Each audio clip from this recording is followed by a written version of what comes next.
জেনেছেন যে মৃত্যুরও ফিতনা আছে, তাই তিনি এমন কোন সালাত আদায় করেননি যেই সালাতে তিনি মৃত্যুর ফিতনা থেকে আল্লাহর কাছে আশ্রয় না চেয়েছেন।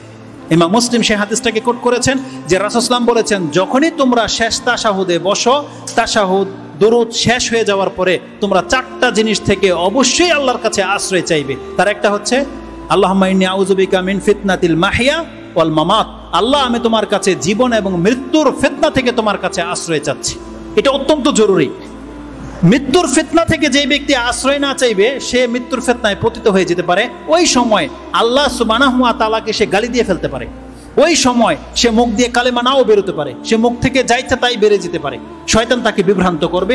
এই জন্যে আল্লাহ চাইলে আবার আপনাদের সাথে দেখা হবে কিনা জানি না, তবে এই মৃত্যুর জন্যে, ভালো মৃত্যুর জন্যে দুইটা কাজ আপনারা করবেন। মৃত্যুর ফিতনা থেকে আল্লাহর কাছে সবসময় আশ্রয় চাইবেন, আর সবসময় আল্লাহ সুবহানাহু ওয়া তাআলার প্রতি ভালো ধারণা রাখবেন।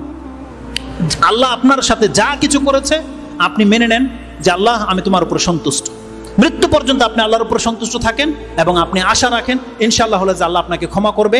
এই আশা নিয়ে বেঁচে থাকবেন, যখন তখন আল্লাহর কাছে ক্ষমা চাইবেন এবং আপনি মরে যাবেন এটা ভেবেই পৃথিবীতে চলাফেরা করেন। ইনশাআল্লাহ আজিজ, এটা যতদিন আমাদের স্মরণ থাকবে আমাদের পাপ অতটা হবে না যতটা পাপ হয় আমরা মৃত্যুকে ভুলে গেলে আল্লাহর সামনে দাঁড়াতে হবে। এটা আমরা যখন ভুলে যাই তখনই আমাদের দ্বারা পাপ হয়।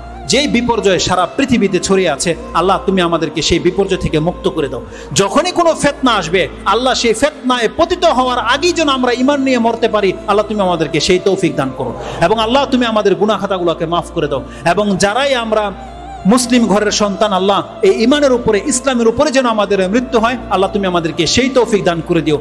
সর্বশেষ একটা আয়াত শুধু বাকি থেকে গেছে, এটা বলাই হয় না, যেটা শুরু করেছিলাম, আর এটা প্রত্যেক খুতবায় আপনাদেরকে শোনানো হয়। কি? ইয়া আইয়ুহাল্লাযীনা আমানুত্তাকুল্লাহ